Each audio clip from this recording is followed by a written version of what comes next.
Hello, my name's Hellen. I'm the chair of the Land Surveying Commission National Committee, and I'm here to give you a brief update on some of the key strategic priorities for the Land Surveying Commission during March. This presentation is being viewed by a number of people. First of all, it's going to be viewed by some seminars across the SSSI network, seminar in South Australia, another seminar being hosted in Tasmania and also in Western Australia during March and April. So to all the attendees at those seminars, thank you for your support in attending today, and I hope this is of value to you. This message will also be viewed by our regional committees in Queensland, New South Wales, Victoria, and South Australia, so to Northern Territory. So to those volunteers, thank you for your service regionally. I certainly hope this is assisting you to better understand where we're trying to take the national footprint of all Land Surveying Commission members, so that we can work better, more effectively together as a team. This message will also go to all SSSI Land Surveying Commission members via our April Geomessage. So, as I said, I've just got a short presentation here for you to help you understand all the things that SSSI Land Surveying Commission is doing to try and improve our members, but also improve the landscape for land surveyors nationally and globally.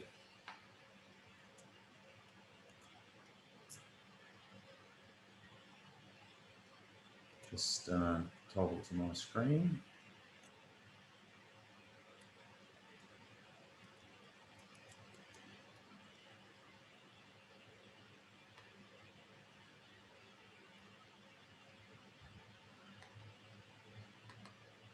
Okay, thanks for your patience. So as I said, at the end of March, this is where we're looking to take the national footprint for the Land Surveying Commission so that we're all working more effectively together and we can create a better value proposition for land surveyors nationally.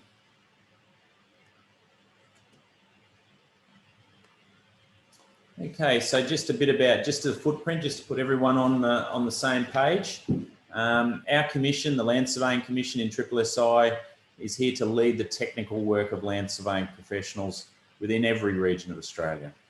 And this is achieved through the goodwill, resources and contribution of our members and the cooperation of volunteers.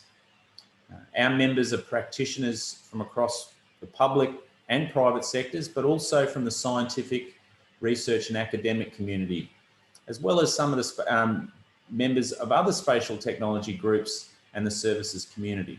Okay? So our purpose really as a Land Surveying Commission is to demonstrate leadership. And I want to make that very clear. We're doing this through our activity of volunteer working groups, task forces and committees that will improve policy and industry standards for our profession. Our leadership also improves the public profile and practice of land surveyors across Australia and globally. We're also, the Commission is here to communicate leading knowledge through sharing our experiences. And we do this, we share this information via continuing professional development seminars, which many of you are attending today, but also mentoring and networking within our communities, okay? We're focused on developing a more highly skilled and capable land surveying workforce. And we're also here to celebrate excellence and recognise member participation and exemplary voluntary activity through our individual prizes, awards and our fellowship. So one of the key strategic areas we really want to try and improve with Land Surveying Commission is trying around our common language, putting what we do into a more highly valued service by the community. And to maximise our community engagement and understanding of the value of surveying in the spatial sciences profession, the Land Surveying Commission will be promoting its activity around some common themes around these UN Sustainable Development Goals. Many of you may be familiar with these. And why is this important? Well, Firstly, it promotes thought leadership within our commission. It promotes that we're thinking a bigger picture about what is the purpose of what our profession provides. It demonstrates our relevancy and importance to the needs of the wider community. And it also communicates in a way that the community understand the purpose of our activity, okay? We're really here to try and build a more engaging and outwardly focused communication around our commission.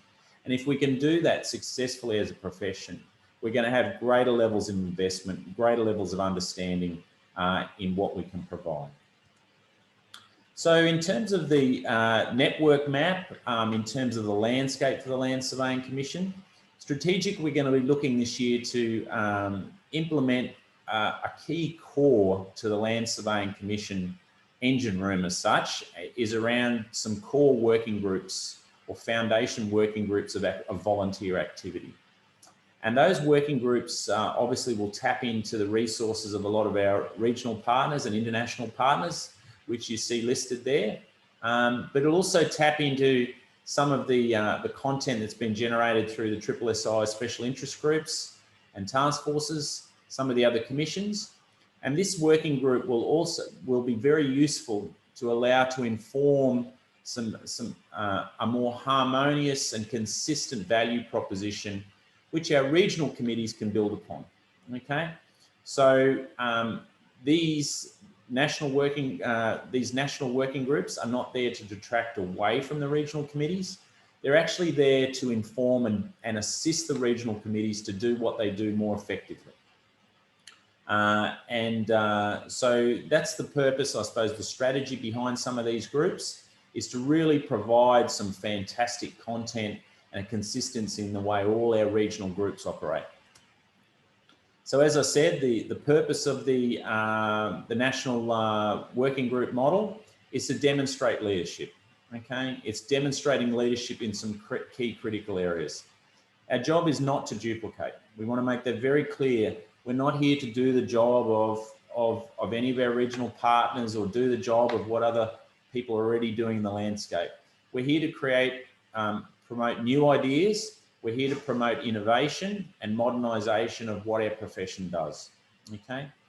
These groups are also going to be a fantastic vehicle for developing future leaders with greater opportunity. These groups hopefully deliver future leaders and volunteers that will contribute to a lifelong journey of learning, but also giving back in ways of supporting their network, okay? So we'll be looking at promoting education, mentoring, training and CPD as part of a key deliverable for what these groups will deliver. And you will find, hopefully this will flow through to all surveyors that attend our seminars and some of the CPD things that we offer. We'll be able to offer a far more vibrant and leadership focused events and higher value for those delegates. We're also, obviously, the purpose of these groups is to support harmonisation of regulatory policy across jurisdictions. Land surveying, we're dominated by different jurisdictions in the ways they do it. These groups will really be about trying to achieve greater levels of harmonisation across those jurisdiction borders. So how will they operate? We're going to have clear teams of reference and objectives. We're obviously going to look to have a diverse membership from both public and private sector and academia for these groups. We're going to use an agile project management framework, which will allow to get the best out of our volunteers and the greatest levels of productivity.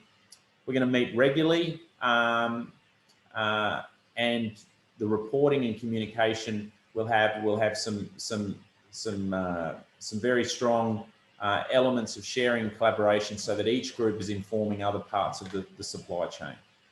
And typically these groups will have a shared leadership model. So appreciating that our volunteers have very limited time, we want to make sure that we're not only we sharing the load in terms of some of the leadership responsibilities, but also what we're trying to do is promote renewal, promote new people taking on leadership, sharing those leadership skills within the Land Surveying Commission. So the first area that we're really going to focus on is our Working Group 1. And Working Group 1 is around positioning and autonomous surveying. So this is an area of obviously critical importance for land surveyors moving forward, where we're all using positioning now across the whole community. Positioning is becoming more and more important, but also the autonomous surveying techniques. We're seeing a huge mega trend within land surveying and other surveying disciplines of autonomous surveying, where we're using technology like drones, underwater vehicles. We're using cause networks. We're using robotic total stations. We're using a lot of autonomous technology, and so these opportunities really need to be are going to be at the forefront for land surveyors in the decades to come. We really want to create some priorities that are going to take the profession forward. So around standards of best practice, recognition and certification of skills, particularly in the positioning space, is really critical right now. So tapping into some broader expertise and understanding around the geodetic side of land surveying. Education, training and skills is obviously very, very important for our commission. And also, as I said, a wider adoption by the profession in these technologies, making our profession as competitive and at leading the forefront as much as possible. So at the moment, we're looking for volunteers to help lead up this group.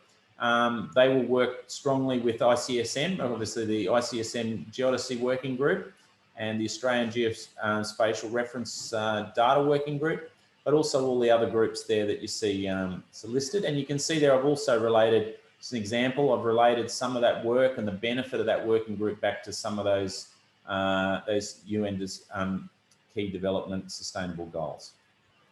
The second group will be around cadastral technology, spatial digital twins and BIM. And this is obviously another huge growth area for land surveying professionals moving forward. We've seen obviously an advent around evolving cadastral technologies across all jurisdictions around digital lodgements and automating or streamlining titles processes. So obviously this group will be looking at a consistency around standards and best practice across this field. Obviously the digitalisation of survey records is digital transformation is very much a part of the land surveying profession. And we'll be looking to try and provide some national consistency around best practice on that. Obviously education, training and skills, but also improved business opportunities for surveyors is a real growth area here. Obviously spatial digital twins and BIM. There's a lot of land surveyors at the moment that are playing in this space, and we certainly want to try and evolve that and get land surveyors as a key driver for performance of these digital twins and BIMs moving forward. So we have a number of volunteers that have already put their hand up for this group, and we certainly welcome more. But we have at the moment this group, the SSI Spatial Digital Twin Special Interest Group is really driving this agenda forward, and this group will work very closely with them to ensure that spatial digital twins really have a strong relevance for land surveyors. And again, I've related some of that activity to some of those UN Sustainable Development Goals. The third area that we're going to establish a foundation working group is around education, mentoring, core competency assessment and CPD. And the priorities for this group will be around refining some optimal models for the production and renewal of licensed surveyors, or whatever you call them in your respective jurisdiction. I know there's some differences around those, that terminology.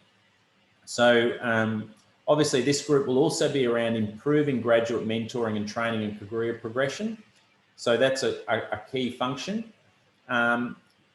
We'll be focused on trying to achieve and work with CRISBANs and others to achieve a nationally consistent core competency framework and assessment.